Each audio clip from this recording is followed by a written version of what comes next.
Captain DeWitt here. Yeah. I'm on a search warrant with the Hidden Hills crew on this marijuana eradication thing. Yes.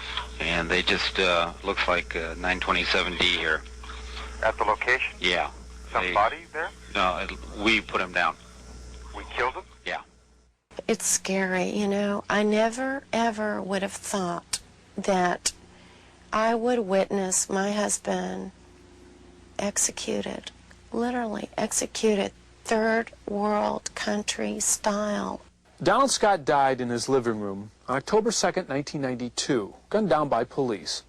Now, his widow says that Donald was the victim of a law that makes the seizure of private land so financially attractive to law enforcement agencies that they have begun to assume private citizens guilty till proven innocent. The story begins here at Trails End Ranch, 200 acres in Malibu, California. Current value $5 million. Landowner Donald Scott was a multi-millionaire due to a family inheritance. He was handsome, prosperous, and married to Frances Plant, a woman half his age. But their passion for each other blinded them to age differences. I would tell him he's 61 going on 16. He had so much energy, and he was just so much fun to be around. We had the best time. We just had a ball. I don't think any two people have ever been happier. But their idyllic life at Trails End soon became a Gothic nightmare. Good morning. I'd like to welcome you all to Rancho Sierra Vista Sat-We-Wo on behalf of the National Park Service. In the 30 years since Donald Scott purchased his ranch, the National Park Service had bought up every available land parcel surrounding Trails End, making Scott's land a choice morsel for federal acquisition. The Park Service judged Trails End crucial to complete its federal land acquisitions agenda. Friends say that the Park Service had approached Donald repeatedly about selling, but he refused. Donald always had a feeling that the government would do something, or the national park wanted this land to the point of where they would do anything to get this land, even kill him. Ironically, Scott predicted his own death, but it was not by the Park Service. 2 years ago, the LA County Sheriff's Department claimed they had received an anonymous tip about Trails End Ranch. Captain Larry Waldy ran the narcotics unit at the time. We then got a tip from a reliable informant that, in fact, that marijuana, large amounts of marijuana were growing there. It was 1993. LA County was in fiscal crisis. Law enforcement budgets were scant, and like other agencies, the Sheriff's Department was scrambling for extra funds. More and more, they were forced to rely on the proceeds of drug busts to supplement crippled budgets. In effect, our civil servants became revenue producers. Discovering drugs on private land allows a law enforcement agency to seize the property, sell it, and take the profits. That is called asset forfeiture. It is highly controversial in that it gives an incentive to law enforcement agencies to say that drugs exist, to pretend that drugs exist, even when there aren't any. Financially motivated to confirm the anonymous tip, Deputy Sheriff Gary Spencer ordered aerial reconnaissance, and DEA agent Charles Stowell complied. In a flyover the ranch, he claimed he saw 50 marijuana plants attached to lines suspended from tree branches. There is virtually no way that Stowell could have seen through that canopy of trees. It's like a rainforest. It's impenetrable. Michael Bradbury is district attorney for Ventura County. His investigators studied the Scott case for months. Their findings were explosive, concluding the LA Sheriff's Department was motivated in part to seize the ranch for the government. I think Agent Stowell was under tremendous pressure from the Los Angeles Sheriff's Office in the person of Deputy Spencer to come up with the opinion that marijuana was being cultivated on the ranch. As a matter of fact, after Stowell initially said that he had seen marijuana, he called Spencer back and said, "I am not comfortable with you using my name, and you have to corroborate me."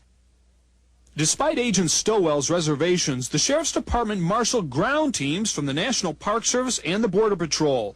But even their ground surveillance turned up no marijuana. Nevertheless, law enforcement still commandeered a search warrant and ordered the troops to move in. 27 people were at the scene. There were at least 5 different agencies.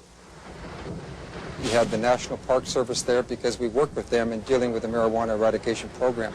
LAPD was there and DEA was there. Coupled with that is the National Guard that we worked with. There was a crash and the house started shaking. And when I first realized it wasn't an earthquake, and I saw a man's face looking at me through the window. Here these men come running towards me, and I'm backing into my living room, screaming, "Don't shoot me, don't kill me." My husband heard me, and he came out into the living room screaming, "Francis, are you all right?" And he had his gun pointed up in the air, and he looked at me, and they yelled, "Put your gun down, put your gun down, put your gun down." And that was the last thing he said, and they just murdered him. This picture of these men was taken moments after they killed him by their own sheriff's department, and they're smiling like, I don't know what. The troops searched the entire property, including a grove of trees where the 50 marijuana plants were allegedly spotted by aerial reconnaissance. And there was no marijuana. But we found some lines suggesting the block and tackle method on some of the trees in that general vicinity. There's no evidence that there were ropes and lines there. I will never be able to be convinced they came here to serve a search warrant. So why did 5 government agencies storm the house that morning? Was the raid on Donald Scott's property part of a government conspiracy to obtain his land for the Park Service under asset forfeiture laws? Does that sound too far-fetched to you? Not if you consider the findings of the DA's office.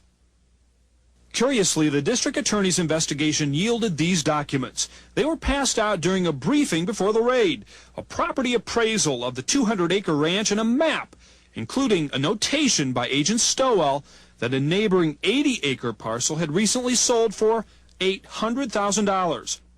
The district attorney doesn't understand why a search for drugs would include such information unless seizing Scott's land was law enforcement's motive.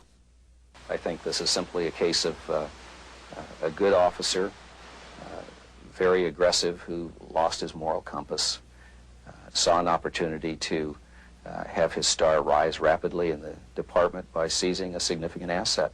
In fact, current Park Service land acquisition policies across the United States are under scrutiny, considered heavy-handed, and in some cases illegal. As for Donald's murder, Frances insists that her husband was in the process of lowering his gun when he was shot. It was just pointed up in the air. He didn't have a chance to obey their deadly command of put your gun down anyway.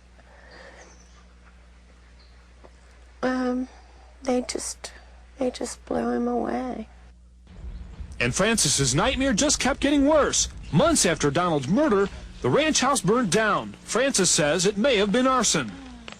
The house is burned down because the national park, again, the national park refused to let the Ventura Fire Department put out the fire. They could have made a very simple fire break. They had all their equipment there just to make one little fire break, and the national park stopped them. They said it is against our park policy to disturb the natural beauty of our park land. And now, guess what? Now the IRS wants to force a sale of this land to make us pay death taxes. So let me get this right. One agency of the government comes in and kills your husband, and now that he's dead, another agency of the government comes in and wants the land. Well, they haven't met me yet. They're not going to get this land. I couldn't believe this could happen in our country. I couldn't believe my father has fought in 2 wars for us to be safe in our homes.